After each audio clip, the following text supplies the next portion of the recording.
Friends, greetings of the day. Best wishes to all of you for the new year 2025. We also thank you for your participation in this ongoing effort. Let this series of answering your new questions continue uninterrupted. आप सभी को नूतन वर्ष 2025 की असीम शुभकामनाएं। हम अपने जारी इस प्रयास में आपकी सहभागिता के लिए भी हम आपका आभार व्यक्त करते हैं। आइए आपके नित नए प्रश्नों के उत्तर देने का यह सिलसिला अनवरत चलता रहे। आज का चैप्टर है कंजर्वेशन ऑफ मोमेंटम। ये रहा हमारा आज का पहला प्रश्न। If momentum of a body is increased by 20%, then its kinetic energy increases by. हमें पूछा गया है कि मोमेंटम अगर किसी बॉडी का 20% इंक्रीज हो रहा है तो उस बॉडी के काइनेटिक एनर्जी में कितना इंक्रीमेंट होगा। तो हम जानते हैं मोमेंटम क्या होता है, मास इनटू वेलोसिटी, यानी P is equal to mv। और काइनेटिक एनर्जी क्या होता है, हाफ mv स्क्वायर। अगर हम काइनेटिक एनर्जी में मास को मल्टीप्लाई और डिवाइड करें तो हमें क्या आ जाएगा, mv का whole square divided by 2m। और mv क्या है, mv p है यानी मोमेंटम है। तो काइनेटिक एनर्जी को हम लिख सकते हैं पी स्क्वायर बाय 2m। तो जब भी हमें काइनेटिक एनर्जी और मोमेंटम के बीच का रिलेशन पूछा जाए तो हम इस तरह से डिराइव कर सकते हैं, जो कि हमारा वैल्यू होता है kinetic energy is equal to P square by 2m।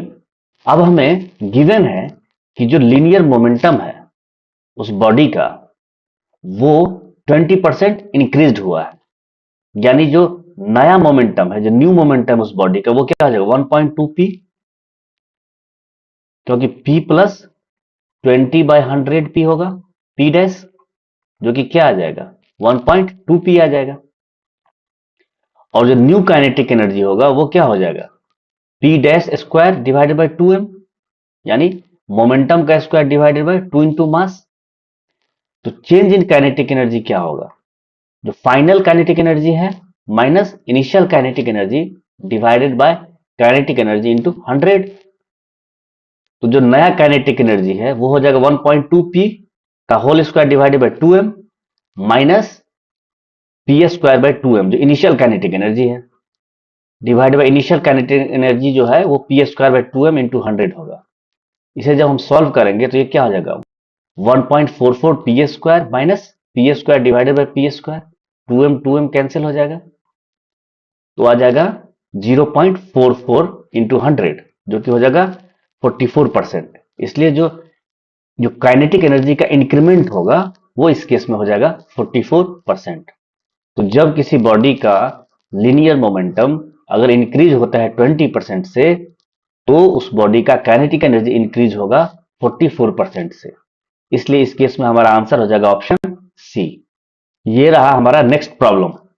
Two bodies A and B of masses 5 kg and 8 kg are moving such that the momentum of body B is twice that of body A. The ratio of their kinetic energies will be। हमें दो bodies दिया हुआ है A and B, जिसका मास है, A का मास है 5 kg और B का मास है 8 kg। और हमें यह भी दिया हुआ है कि जो मोमेंटम है बॉडी B का वो ट्वाइस है मोमेंटम ऑफ बॉडी A। तो हमसे पूछा गया है कि उन दो बॉडीज के काइनेटिक एनर्जी का रेशियो क्या होगा।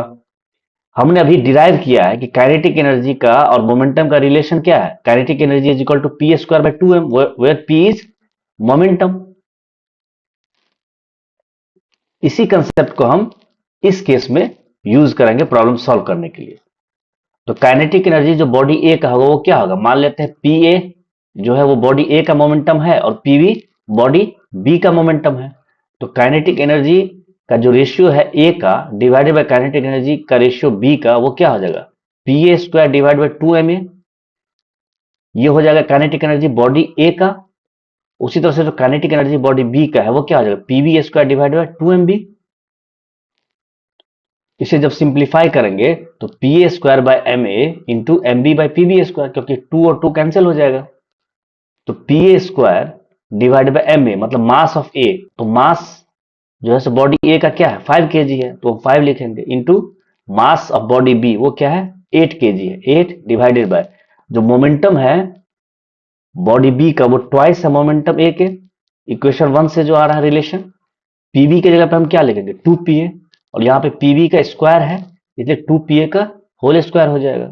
जब इसे हम सॉल्व करेंगे तो के ई A by K E B यानी ratio of kinetic energy of body A by kinetic energy of body B is equal to क्या हो जाएगा 2/5। इसलिए जो हमारा आंसर होगा इस केस में वो हो जाएगा 2:5 यानी ऑप्शन बी।